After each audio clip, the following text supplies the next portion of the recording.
We have arrived at our destination for today, folks. We are in the Cumberland Gap National Historic Site near Middlesboro, Kentucky, and we are going to hike the Wilderness Road Trail through to Cumberland Gap. Now, we are right at the Daniel Boone parking lot, which is actually near the town of Cumberland Gap, Tennessee. You can see the trailhead ahead of us, so let's move on up and see what's ahead of us. Here we are at the beginning of the trail, and they have an interesting display here that shows the progression of the Wilderness Road through history. The first group here is buffalo. The buffalo created the trail, and originally the trail was known as the Buffalo Trace. Next came the Shawnee and the Cherokee. They used the trail for hunting and for war purposes, and during that period of time it was known as the Warrior's Path. Next came the European explorers, people like Dr. Thomas Walker and Daniel Boone. And in 1775, Daniel Boone and a group of axemen came through here and cut what was known as Boone's Trace. Once Boone's Trace was open, the first set of European immigrants began to come through.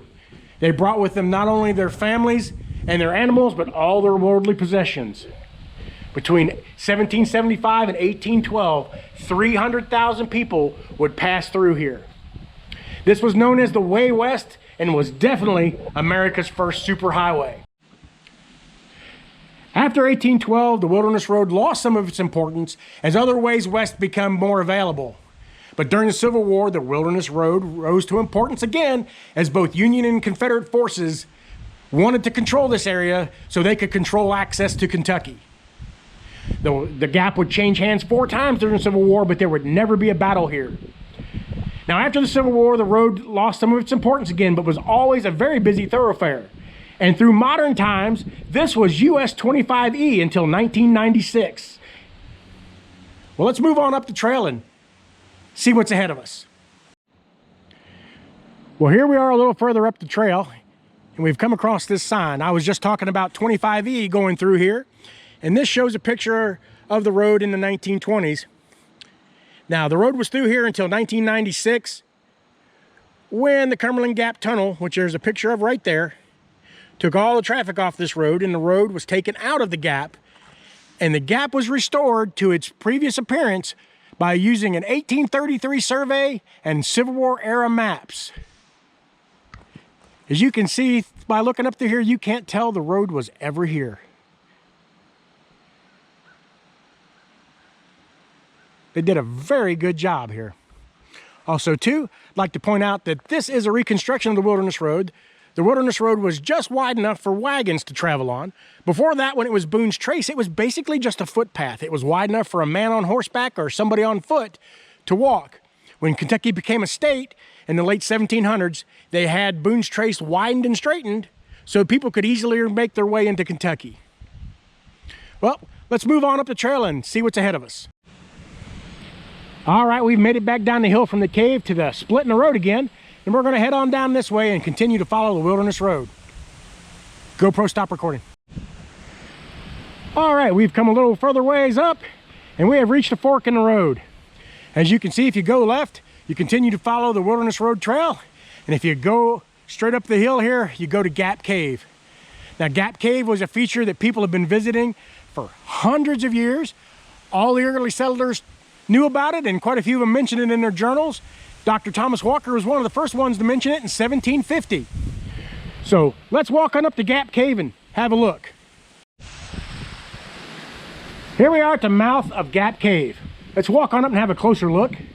Now, throughout most of its history, this was just known as Gap Cave, but in the 1880s, when it became a commercial cave, it was first known as King Solomon's Cave. Then later on, it had other names, but the one that most people know it by is Cudjoe's Caverns. It operated as Cudjoe's Caverns until 1994, when it was closed when they began to work on the Cumberland Gap Tunnel.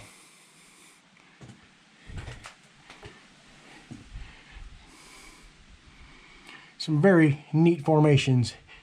As you can tell, some of those are broke off, and they've definitely been touched by humans. There's actually a few formations here outside the cave.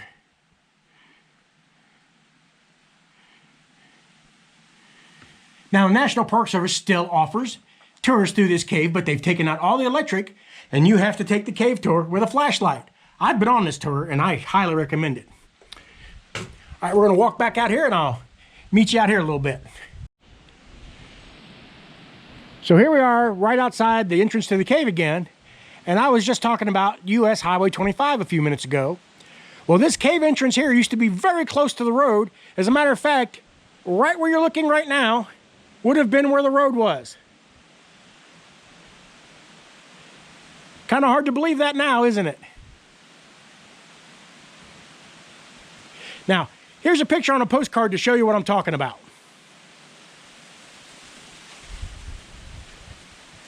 Hard to believe that road was ever here, huh?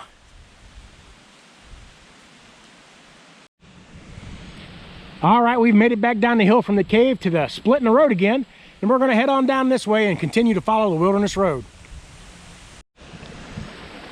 Well, here we are a little further along, and you can see this little stream here flowing down. We're not too far from the split where the cave trail was. As a matter of fact, this little stream is coming out of the cave up there on the mountain. The cave used to supply water for the little town of Cumberland Gap, which is down over the hill, and it also supplied power for an iron furnace that's on further down the mountain. Today it still supplies water.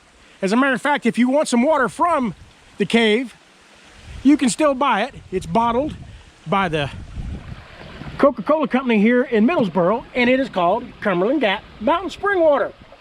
So if you want a bottle of cave water, you can get you one.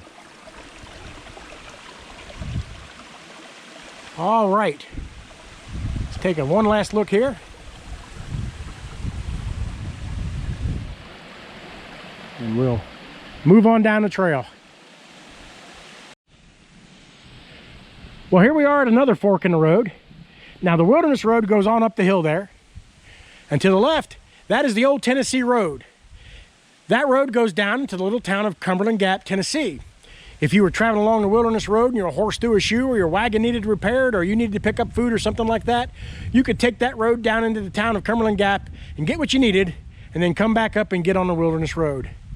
We'll explore that on another adventure, but today we're going to head on up the hill here and continue to follow the wilderness road. Well, as you can see, we're traveling the wilderness road on a beautiful autumn day. And this is the time of the year that most immigrants would have traveled this road. They would bring their winter provisions with them. They wanted to get into Kentucky before winter hit real good and strong, so they could get a shelter built and get the land cleared, spend the winter in Kentucky, and in the spring, that way they could get their crops in first thing.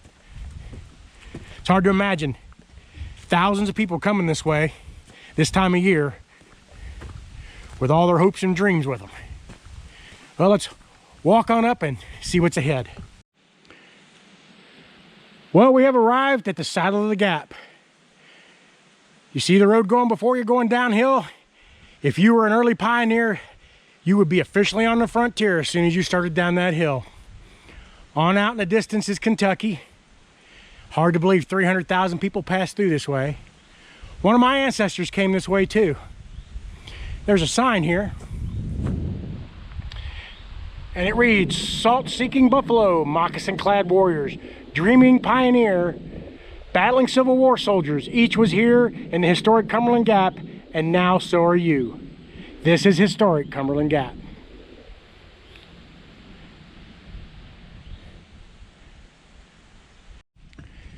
Well, we come up the hill a little bit off the trail to give you this view of Kentucky, the promised land. If you were an early pioneer, this is what you were looking for. Well, I hope you all enjoyed today's adventure. If you did, be sure to give us a like and a share, and don't forget to subscribe. Thanks for coming along today, and we'll see y'all next time.